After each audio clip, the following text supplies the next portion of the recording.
ایک روٹی والے کا واقعہ میں نے آپ کو سنانا ہے، اور یہ بڑے ہی مشہور و معروف بزرگ سے منسوب واقعہ ہے۔ حضرت ابو بردہ رضی اللہ تعالیٰ عنہ راوی ہیں کہ حضرت ابو موسیٰ اشعری رضی اللہ تعالیٰ عنہ کی جب وفات کا وقت قریب آیا تو انہوں نے اپنے بیٹوں سے کہا کہ اے بیٹو، روٹی والے کو یاد رکھنا۔ پھر یہ واقعہ خود ہی بیان کیا کہ وہ روٹی والا کون تھا۔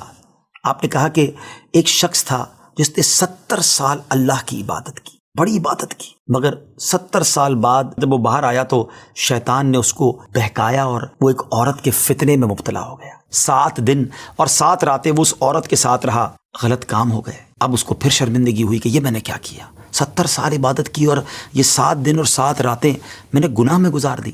بڑا شرمندہ، بڑا نادم، قدم قدم پر سجدے کرتا جاتا، توبہ کرتا جاتا۔ اب چلتے چلتے چلتے ایک مسافر خانے میں پہنچا تو وہاں 12 مسکین لوگ پڑے ہوئے تھے، لیٹے ہوئے تھے۔ اس نے بھی جگہ بنائی اور ان کے درمیان جا کر خود بھی گر کر سو گئے۔ اب رات میں ایک شخص آیا جو ان کو کھانا دیا کرتا تھا، روٹی دیا کرتا تھا۔ ایک ایک کر کے 12 روٹیاں لے کر آیا تھا، اس کو پتا تھا یہاں 12 مسکین رہتے ہیں۔ ایک ایک کر کے سب کو روٹی دینے لگا۔ وہ شخص جو یہاں آ کر اچانک بیچ میں آ کر لیٹا تھا، اس کو بھی وہ مسکین سمجھا اور اس کو بھی روٹی دے دی۔ لیکن ظاہر ہے کہ اگر ترتیب سے روٹی دیتے دیتے آگے آئے تو آخری نمبر والے کو روٹی نہ ملی، کیونکہ یہ تو 13 ہو چکے تھے۔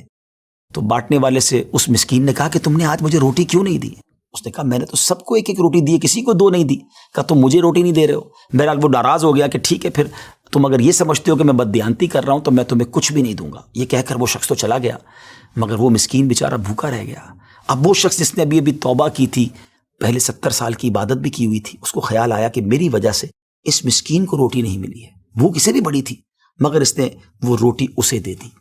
شدید بھوک لگی ہوئی تھی، رات بھر بھوک میں تڑپتا رہا اور اسی بھوک کے عالم میں صبح اس کا انتقال ہو گیا۔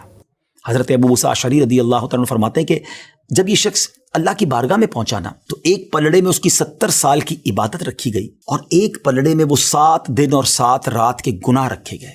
تو فرمایا کہ وہ گناہ جو تھے وہ 70 سال کی عبادت سے آگے بڑھ گئے، یعنی اب اس کے لیے گویا حکم ہو سکتا تھا کہ وہ جہنم میں جائے، مگر ان 7 دن کے گناہوں کے سامنے وہ روٹی رکھی گئی، اور اس روٹی کی برکت سے، کیونکہ وہ اخلاص کے ساتھ ایثار کی گئی تھی، مسکین کی مدد کی گئی تھی، وہ 7 دن کے بڑے بڑے گناہ معاف کر دیے گئے اور وہ جنت میں چلا گیا۔